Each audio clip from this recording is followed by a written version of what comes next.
Pour commencer simplement la vidéo, j'ai juste à dire que je suis ravi. Je suis vraiment ravi. Faut savoir quelque chose de base avec moi, c'est que il n'y a pas que la culture américaine, pop culture, tout ça, américaine, occidentale que j'aime. J'adore aussi la culture japonaise. La pop culture japonaise, je suis un gros fan d'anime, je suis un gros fan d'animation japonaise, de japanimation comme on l'appelle aussi, de manga. J'adore aussi les films de kaiju, les films de monstres à la Godzilla, j'adore ça. Et là, je peux être que plus heureux parce que vous l'avez vu dans le titre de la vidéo, on va parler. Parce que je me suis démerdé à ma façon pour. On va voir le premier épisode de ça. Kaiju Number 8. Pour remettre dans le contexte, bah, c'est un manga. C'est un manga qui fait un certain carton. Kaiju Number 8. Et c'est écrit par Naoya Matsumoto. Et c'est un manga qui est en train de tout exploser. Et même l'animé de base était très attendu. Je vais juste vous faire une petite introduction d'abord du manga.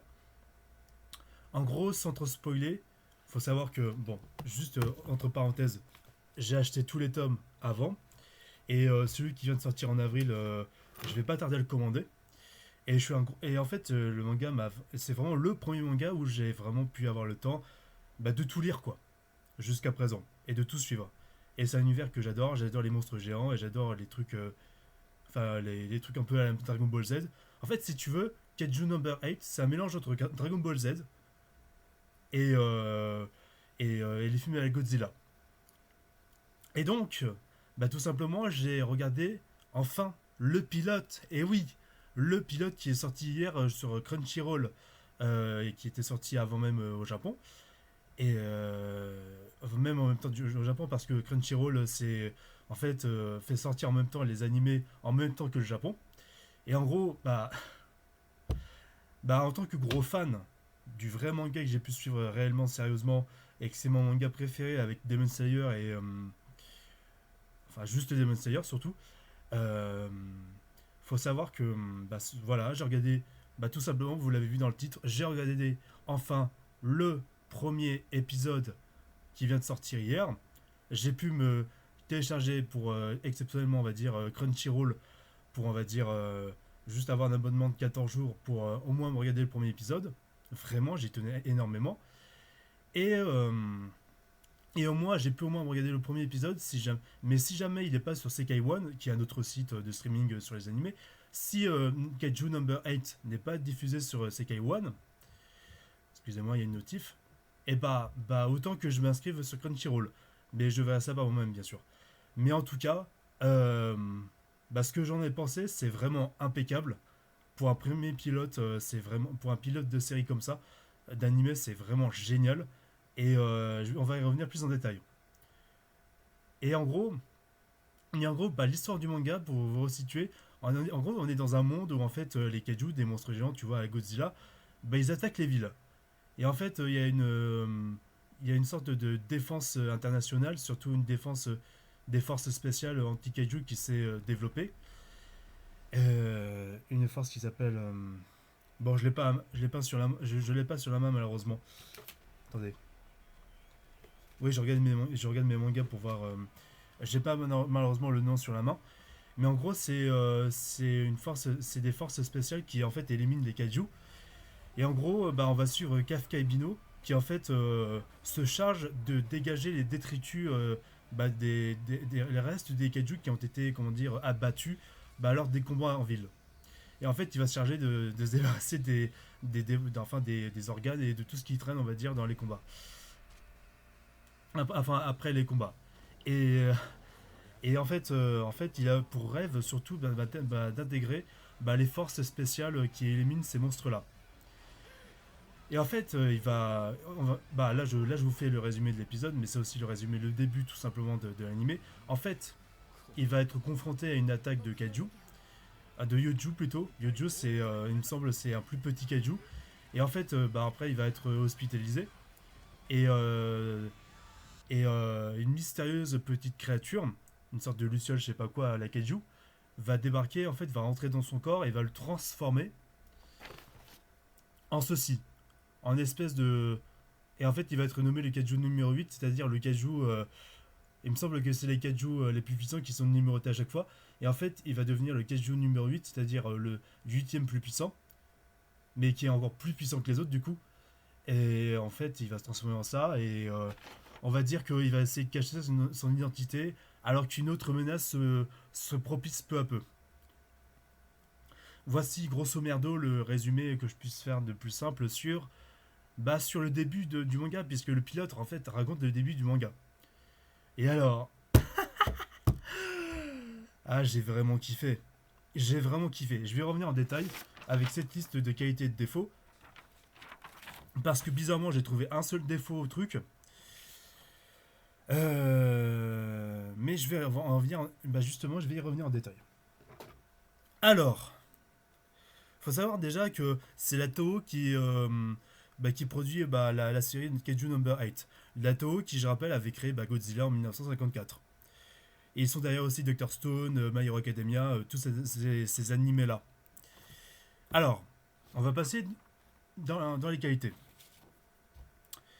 Et je vais essayer de ne pas faire une vidéo trop longue cette fois comparée à Kung Fu Panda 4. Bon, faut savoir un truc, c'est que je suis pas encore sûr de faire toute une critique de chaque épisode, un retour pour chaque épisode de Kaiju Number 8. Je suis pas sûr de le faire pour le moment, mais disons que là, on va faire un retour sur l'épisode de cet animé-là.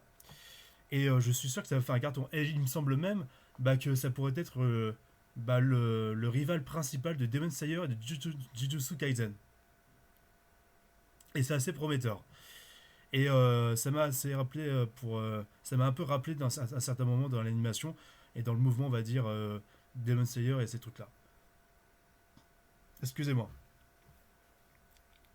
Donc, les qualités. Je vais commencer par l'animation et les scènes d'action. Et par rapport aux couleurs et au respect, par rapport au respect de l'animation et du dessin. Puisque bon, forcément, faut toujours que le mangaka ait un droit de regard sur comment il fait l'animé. C'est ce qui est arrivé bien évidemment avec Eiichiro Oda, avec One Piece. C'est forcément le mangaka qui imagine les couleurs de ses personnages. Surtout quand on voit les couvertures des mangas et que derrière, comme vous pouvez le voir, tout est en noir et blanc. Mais voilà, déjà l'animation qui est respectée, le mouvement qui est top, les scènes d'action qui sont vachement badass pour le coup. Alors que je rappelle que c'est des gars qui ont des gros flingues et des grosses armes et qui sont comme avec leur bite et leur couteau, sauf qu'ils ont en fait une sorte d'armure spéciale qui multiplie leur force pour défoncer les kaiju, puisque il n'y a pas de robots, tout ça, c'est vraiment des gens comme vous et moi qui ont une combinaison en fait spéciale pour éclater la gueule à ces monstres-là. Là-dessus, par rapport aux scènes d'action, c'est assez respecté. Le mouvement est vraiment fluide et tu sens l'impact de destruction massive de ces créatures-là, l'impact, on va dire, des scènes d'action. Les couleurs sont très jolies et il y a vraiment un aspect réaliste, même par rapport à la mise en scène, même par rapport à l'idée de panique des populations face à des monstres géants, qui rappellent tous ces vieux films des monstres à l'ancienne, quoi. Donc il y a ça qui est assez bien respecté. Alors, il y a aussi la musique. La musique qui a vraiment un côté synthétisé, quoi. Un peu électro, un peu, comment dire, des basses. Pas des basses, enfin. Je suis un gros nul par rapport à la vocabulaire musical, mais c'est une musique synthétisée, ouais, un peu années 80, mais qui est intense et assez angoissante parce qu'il y a vraiment ce côté horrifique, aussi dans la mise en scène, dans ce côté vraiment gore, où je vais revenir plus en détail, mais par rapport aux scènes de tension, de suspense, des scènes d'enjeu, quoi. Quand on voit Kafka se faire poursuivre par le Yoju, il y a vraiment ce côté vraiment intense et assez angoissant, quoi, assez glauque aussi pour montrer, on va dire, la monstruosité du truc et l'intensité en fait du choc de la scène quand le Yoju se fait abattre par Mina qui sauve Kafka et Bino. Et pour vous situer, Mina en fait, c'est l'amie de Kafka. En fait, Mina qui en fait est la numéro 1 des forces spéciales anti-kaiju. Et en fait, Kafka va tout faire pour aller la retrouver, puisqu'ils sont mis depuis très longtemps. Disons que Kafka est passé vers un autre chemin, il se débarrasse des détritus de kaiju, alors que Mina se charge de diriger en fait l'armée contre les kaiju, tout simplement. des forces spéciales anti-kaiju. Mais par rapport à ça, il y a une musique qui montre l'enjeu, on va dire, de la scène et du début de l'animé. Et, euh, et ça promet du lourd, quoi. Ça promet du très très lourd. Et tu as vraiment un sentiment de danger, un sentiment où tu te dis, même par la monstruosité des kaiju, qui est vraiment dans le design est vachement bien respecté, tu sens que ils sont pas là pour déconner, quoi. C'est vraiment des monstres, tu vois. Euh, c'est comme si tu veux, on rendait horrifique un film de kaiju, quoi. Alors que c'est un truc qui fait pas vraiment peur à la base. Même si ça a un peu impressionné, mais là c'est plus horrifique, tu vois. Et l'un des genres même de l'animé, c'est même épouvante horreur. Et c'est vrai que je dois admettre que dans le manga, je ne ressentais pas forcément ce côté horrifique, mais quand je vois le sang glissonnant, quand je vois le côté corps et tout, tu sens que waouh, ça te prend en trip. Donc oui, le gore, un gore inattendu, un gore qui est vraiment, mais vraiment inattendu, et vraiment un peu aussi de un côté, même un côté humoristique assez loufoque, où par exemple le Kafka va essayer de se débarrasser des intestins grecs, de les ouvrir, avec une scène dégueulasse, avec la merde et tout, mais qui est un peu censurée, tu vois. C'est un truc vraiment de ouf, où ça m'a fait tomber de rire, à quel point même ça respecte le manga, quoi. C'est tellement what the fuck, même leurs réactions, où ils sont obligés de faire le boulot, où Kafka se dit ouais, mais on a besoin de moi dans ce boulot là, qui ferait, alors qu'il se fait chier avec la merde et tout, il se fait chier à recevoir toute cette merde dans la gueule, enfin tu vois, toute cette puanteur. Et donc ouais, le gore est inattendu et assez efficace, mais peut dégoûter aussi. Il y a vraiment ce côté de dégoût et ce côté où vraiment il y a vraiment ce côté improbable de ces personnages là qui essayent avec Reno Ishikawa qui en fait est le partenaire de boulot de Kafka, qui du coup intègre, on va dire, les nettoyeurs des villes après les combats anti-kaiju. Et en gros, il y a vraiment cette complicité qui est même retrouvée par rapport aux deux qui ont du mal à s'entendre au début, sauf quand bien sûr ils se rendent compte qu'ils font un travail de ouf et qu'ils lâchent pas l'affaire, quoi. Et ça fait très shonen à la base, très shonen dans le sens où le but, c'est pas d'abandonner, c'est de rien lâcher, c'est de se surpasser, de jamais lâcher, quoi, par rapport au boulot, par rapport à la réussite quand on veut atteindre des grands objectifs, quoi.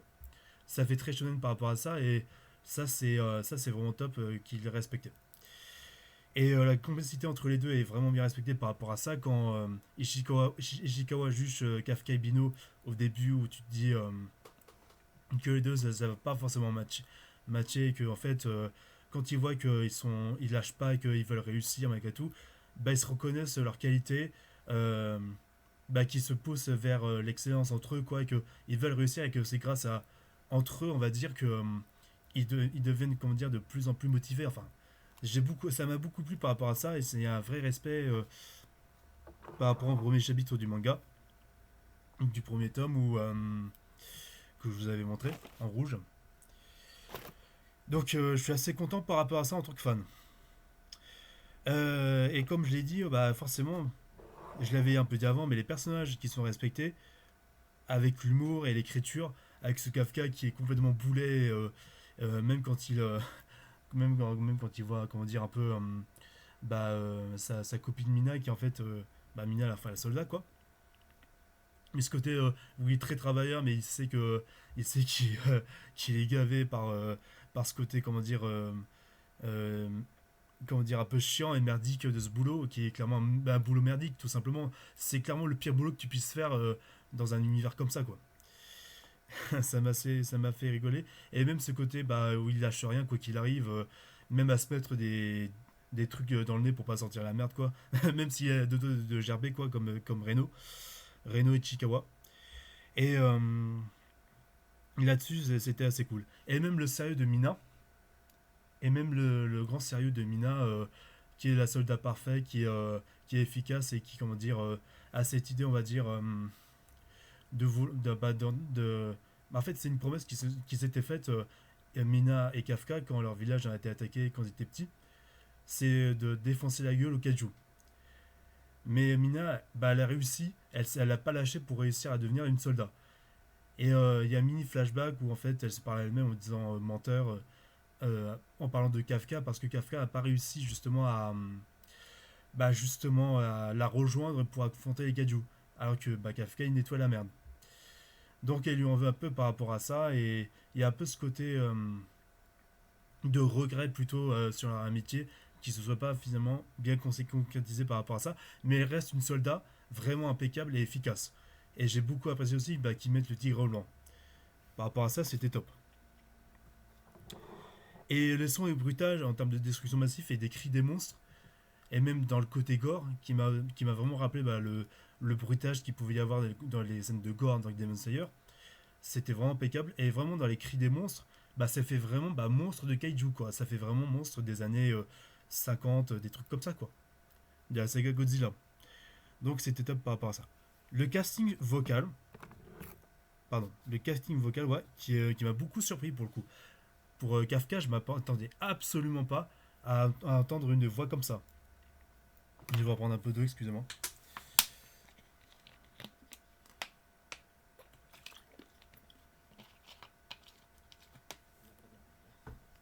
Je disais donc la voix de Kafka qui est vraiment grave plutôt et vraiment parce que c'est un sacré jeune homme quoi, doit avoir dans les 28 ans, un truc comme ça, presque adulte. Tu le sens vraiment parce qu'il y a vraiment ce côté réaliste où tu as l'impression que les acteurs enfin les acteurs bah forcément les acteurs sont âgés forcément mais on dirait que Kafka il a au moins la vingtaine quoi. Il a même la trentaine quand on sait que Mina elle a au moins 27 ans comme ce qui est dit dans l'animé quand il y a les soldats débarqués et tout, quand il y a les journalistes tout ça, quand ils disent leur nom, leur âge, enfin son âge à elle, il y a vraiment ce côté bah, du monde adulte aussi, il y a vraiment ce côté où c'est pas que sur des jeunes adolescents quoi. Et ça aussi c'est intéressant. Ça aussi c'est intéressant. Ça aussi. Euh, j'ai bien aimé. Bon, j'ai pas encore vu. Bah, bon, forcément, l'opening animé a pas encore été montré. On a juste entendu la musique. Mais écoute, c'était correct. C'est pas ce qui me marque le plus. À côté d'un Demon Slayer ou même d'un solo leveling ou même d'un Jujutsu Kaisen, on n'est pas du tout dans des oniriques, on va dire, d'opening vraiment rythmé, tout ça, même à la My Hero Academia, on n'est pas du tout là-dedans. Ça c'est clair et net. Donc c'est assez correct. Ça m'a même un peu rappelé, on va dire, One Republic, bizarrement. Mais on est encore très loin, on va dire, d'un côté enjolivé. On verra bien par rapport à comment est fait l'animé et tout. Mais enfin, l'opening en animé. Mais c'est vrai que j'ai été un peu déçu par rapport à ça. Et c'est vrai que je pourrais le mettre autant dans les défauts que dans les qualités. Mais ça m'a pas plus dérangé que ça. Mais je vais plutôt le mettre dans les défauts. Euh, Sinon, bah, comme je l'ai dit, l'univers est respecté et compréhensif. Comme vous avez pu le sentir dans ma critique pour les autres points, l'univers est assez bien respecté, même est très accessible. Et il est très accessible alors qu'il n'y a pas besoin de faire toute une introduction sur expliquer l'univers. On comprend très bien ce qui se passe. Donc c'est assez cool. Ça m'a fait, ça m'a fait plaisir, même pour les autres qui ne connaissent pas. Ça peut être intéressant. C'est assez dynamique dans le mouvement, dans les scènes d'action, tout ça, dans l'intensité du truc. Et ouais, vraiment, par rapport à ça, c'est assez bien respecté aussi. Non, vraiment. Et là, pour finir les qualités, le plan stylé bah, de Kafka en Kaiju numéro 8 quand il se transforme.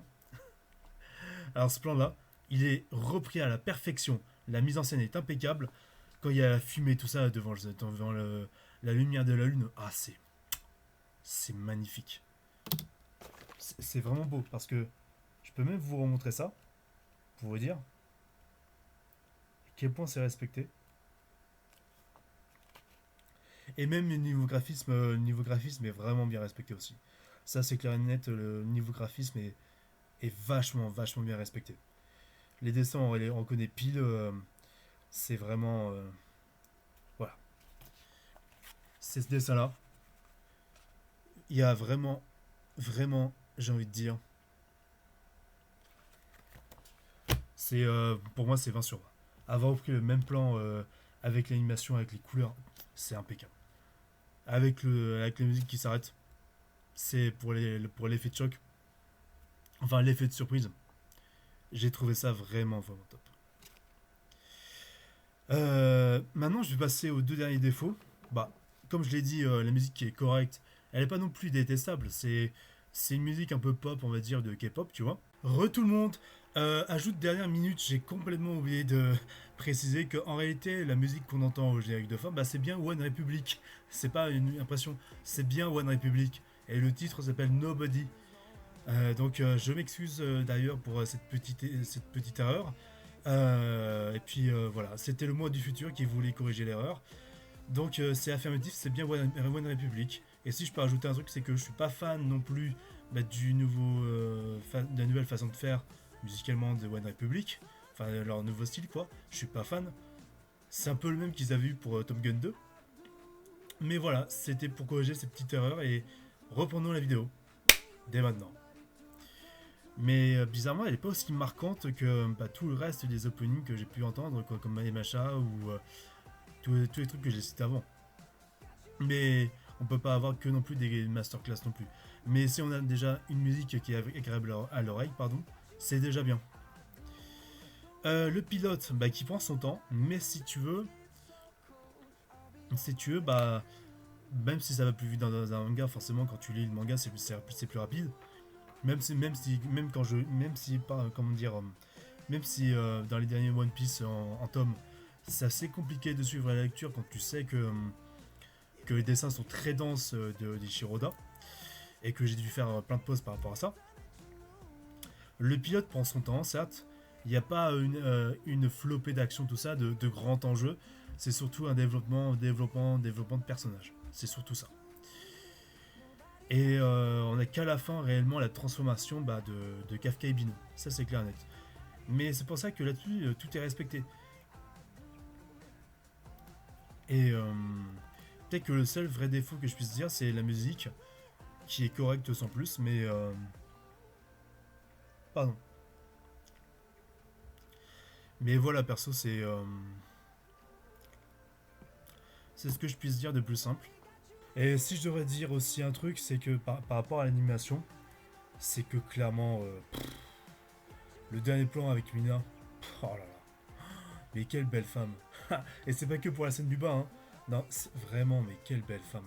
C'est vraiment un personnage féminin aussi tellement bien dessiné par rapport à un regard. Ses yeux, c'est un truc de malade, quoi. C'est même pas le cliché des gros yeux, tu sais, mais c'est vraiment un personnage féminin tellement bien dessiné. Pour moi, elle est encore plus belle que Nami, que Robin, que Nezuko. C'est même la meuf d'animé la plus jolie que j'ai pu voir, pour te dire.